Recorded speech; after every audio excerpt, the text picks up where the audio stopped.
સ્વાગત છે તમારું એજ્યુકેશનલ એક્સપર્ટ યુટ્યુબ ચેનલ ની અંદર ધોરણ 6 પાઠ નંબર 1 એનો ત્રીજો ભાગ જેમની અંદર આપણે મોટા જે લોંગ એટલે કે લોંગ ક્વેશ્ચન છે એમની આપણે હવે વાત કરવાની છે અને લોંગ ક્વેશ્ચન ને આપણે રિવિઝન કરવાના છે.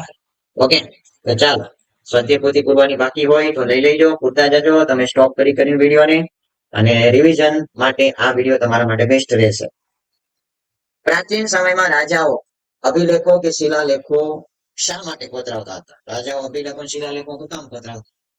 સિમ્પલ વસ્તુ છે. પ્રાચીન સમયની અંદર રાજાઓ પોતાના આદેશો શિલાલેખો અને અભિલેખો ઉપર કોતરાવતા. શું કામ?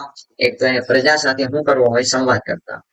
એનો મતલબ એમ એ અભિલેખોની અંદર કંઈક લખે જેથી પ્રજાને ખબર પડે કે રાજા પ્રજાને શું સંદેશ આપવા માંગે છે. એટલા માટે એ એમનો વિજય એટલે એમને જે વિજય પ્રાપ્ત કર્યો હોય, એમનો રાજાનો ધર્મ કયો છે, રાજાની સંસ્કૃતિ કેવી છે, એ બધી માહિતી એ અભિલેખો ઉપર કોતરાવે જેથી એની પછીની પેઢીને ખબર પડે કે રાજાએ કેટલા વિજય હાસિલ કર્યા, એનો ધર્મ કયો હતો, એની સંસ્કૃતિ કઈ, બધી જ વસ્તુ અભિલેખો ઉપર અંકિત કરવામાં આવે.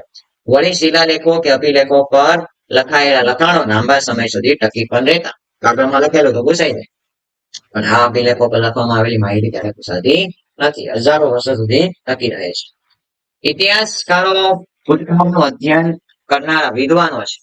ઇતિહાસકારોને શું કામ વિદ્વાન તરીકે ઇતિહાસકારોને આપણે વિદ્વાન શું કામ કહીએ છીએ? સિમ્પલ વસ્તુ છે. ઇતિહાસકારો ઘણી બધી માહિતીને શું કરે છે, ભેગી કરે છે, એકઠી કરે છે. પછી ત્યારબાદ માહિતીનું શું કરે છે, વર્ગીકરણ કરે છે. પછી એનું શું કરે છે, સંશોધન કરે છે, માહિતી પર સંશોધન કરે છે. તાડપત્ર અને ભોજપત્ર જેવી હસ્તપ્રતો અને અભિલેખોમાં માહિતીને એકત્રિત કરે છે, એનું યોગ્ય રીતે આલેખન કરે છે. ઉપરાંત ઇતિહાસકારો ઇતિહાસને જીવંત કરવા ઐતિહાસિક સ્ત્રોતોનો ઉપયોગ કરીને સમયની ચોક્કસ માહિતી પણ આપણને આપે છે કે આ ઘટના કયા સમયની અંદર વાસ્તવિક રીતે બની હતી. આટલું બધું કામ ઇતિહાસકારો કરે છે. ઐતિહાસિક સ્ત્રોતોનો જાસૂસની જેમ અભ્યાસ કરે છે. જાસૂસની જેમ ઇતિહાસકારો એનો અભ્યાસ કરે છે. તેથી ઇતિહાસકારોને વિદ્વાનો તરીકે ઓળખવામાં આવે છે. સિક્કા ઇતિહાસ જાણવાનું અગત્યનું સાધન છે. કેમ સિક્કાની મદદથી ઇતિહાસ જાણી શકીએ? સિક્કા પર જે તે સમયના રાજાનું નામ લખેલું હોય, તેનો ધર્મ લખેલો હોય, એમની સંસ્કૃતિ કેવી હતી એની માહિતી આપવામાં આવી હોય. સિક્કાઓના આધારે જે તે રાજ્યની સામાજિક, ધાર્મિક, આર્થિક અને રાજકીય માહિતી આપણે મેળવી શકીએ છીએ. એના ઘણા બધા ઉદાહરણ છે. ગ્રીક સામ્રાજ્યની માહિતી આપણને સિક્કાઓ પરથી મળે છે. મૌર્યકાળની માહિતી આપણને સિક્કાઓ પરથી મળે છે. ગુપ્ત યુગની માહિતી પણ આપણને સિક્કાઓ માંથી આપણને મળી છે. એટલા માટે સિક્કાઓ છે ઇતિહાસ જાણવાનું અગત્યનું સાધન છે. બીસી નો અર્થ શું થાય? બીસી નો અર્થ થાય જેને અંગ્રેજીમાં બિફોર ક્રિસ્ટ તરીકે ઓળખીએ છીએ. બીસી એટલે હું ઈસુ ખ્રિસ્ત નો જન્મ છે પહેલાનો સમય, જેને આપણે શું કહીએ છીએ, બીસી કહીએ છીએ. એટલે કે ઈસુ ખ્રિસ્તના જન્મ પહેલા એટલે કે આજથી 2000 વર્ષ પહેલાનો ઇતિહાસ હતો એને દર્શાવવા માટે આપણે બીસી નો શું કરીએ છીએ, ઉપયોગ કરીએ છીએ. એડી નો અર્થ શું થાય? એડી ને અંગ્રેજીમાં એનો ડોમિની કહીએ છીએ. એટલે કે ઈસુ ખ્રિસ્તના જન્મ પછીના વર્ષ. ચાલો પહેલાના વર્ષોને શું કહેવાય? બીસી કહેવાય. પછીના વર્ષોને શું કહેવાય? એડી કહેવાય. ઉદાહરણ તરીકે ઈસુ ખ્રિસ્તનો જન્મ થયો એના હાલમાં 2025 વર્ષ થયા છે, તો આપણે ઈસુ ખ્રિસ્તના જન્મ પછીના ઇતિહાસની વાત કરવી હોય ને ત્યારે આપણે કયો શબ્દ વાપરીએ છીએ? એડી. ગુજરાતમાં તામ્રપત્રો કઈ કઈ જગ્યાએ સાચવવામાં આવેલા છે? ગુજરાતની અંદર તામ્રપત્રો છે, બધા જ નામ ધોરણ 10 ની અંદર પણ આવે છે. તામ્રપત્રો કઈ જગ્યાએ હાચવા છે? પાટણની હેમચંદ્રાચાર્ય લાઇબ્રેરીની અંદર હાચવા છે. અમદાવાદની LD institute of Indology museum ની અંદર હાચવા છે. રોજે અધ્યયન અને સંશોધન વિદ્યાલયની અંદર આપણે હાચવા છે, જે પણ અમદાવાદની અંદર છે. શ્રી મહાવીર જૈન આરાધના કેન્દ્ર કોબા ગાંધીનગર ની અંદર પણ હાચવા છે. દોસ્તો આટલી જગ્યાએ આપણે શું કર્યા છે? તામ્રપત્રો અને તામ્રપત્રો આપણે શું કર્યા છે? સાચવેલા છે. બીસીઈ એટલે બીસીઈ એટલે બીસીઈ નો મતલબ અંગ્રેજીમાં બિફોર કોમન એરા થાય છે. એટલે કે સામાન્ય કે સાધારણ યુગ પૂર્વેની વાત છે. મતલબ બીસીઈ એટલે બીજું કાંઈ નહીં, બીસી. એટલે કે આપણે પણ આની અંદર ઈસવીસન પહેલાની આપણે શું કરીશું? વાત કરીશું. બરાબર? એટલે ઈસુ ખ્રિસ્તનો જન્મથી પહેલાની વાત. ઓકે, ચાલો. આપણે ઇતિહાસનું અધ્યયન, હવે લોંગ ક્વેશ્ચન છે. ઇતિહાસનું અધ્યયન શા માટે કરવું જોઈએ? કામ આપણે ઇતિહાસ જાણવો જોઈએ? તો ઇતિહાસ માનવ સમાજના ભૂતકાળની માહિતી આપે છે. ઇતિહાસથી આપણે માનવ સમાજના ભૂતકાળની માહિતી મળે છે.